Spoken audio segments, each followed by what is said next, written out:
Assalamualaikum warahmatullahi wabarakatuh. Ini bukan kitab agama atau doa-doa. Ini buku tua yang terus dipakai sehari-hari. Masuk ke sekolah, rumah sakit, sampai ke handphone Anda. Sumber ilmunya ilmuwan terkenal, populer yang Anda tahu. Namanya Al-Manazir. Diterjemahkan ke bahasa Inggris menjadi Book of Optics. Buku sains paling berpengaruh di Eropa, bahkan dunia, dalam bidang optik. Tanpa buku ini mungkin tidak akan ada kamera yang Anda lihat sehari-hari. Dan buku ini telah lahir lebih dari 1000 tahun lalu, tapi masih relevan sampai saat ini. Amazing is that we all around the world we talk about Newton as being the father of optics, and yet here we are 1000 years ago. Buku ini lahir 700 tahun sebelum Newton lahir. Orang barat menyebutnya Al-Hazan, bahasa Latin untuk Ibnu Al-Haytham, seorang ilmuwan muslim di abad ke-11.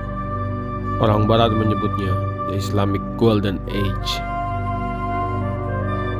Allow me to introduce Ibn Al-Haytham, a great scientist whose ideas led to the invention of the camera.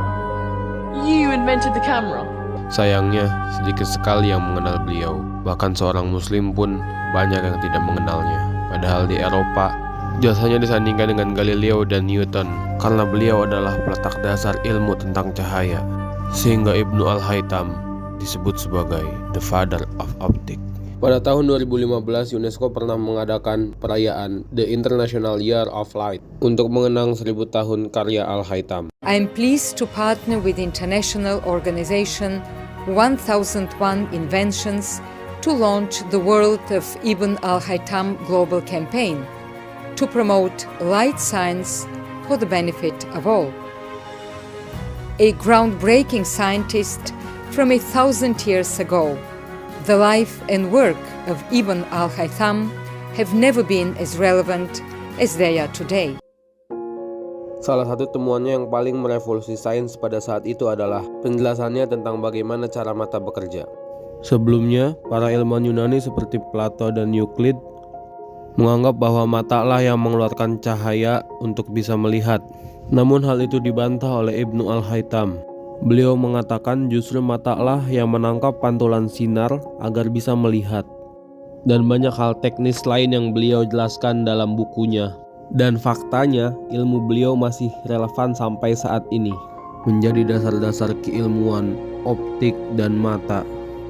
Juga menjadi dasar ilmu pembentukan kamera. Bahkan beliaulah yang memodelkan kamera pertama kali, atau dengan sebutan kamera obscura. Seharusnya beliau bisa menjadi contoh generasi Islam saat ini. Contoh nyata dari zaman ketika Islam diterapkan sepenuhnya. Bukan Newton, bukan ilmuwan lain.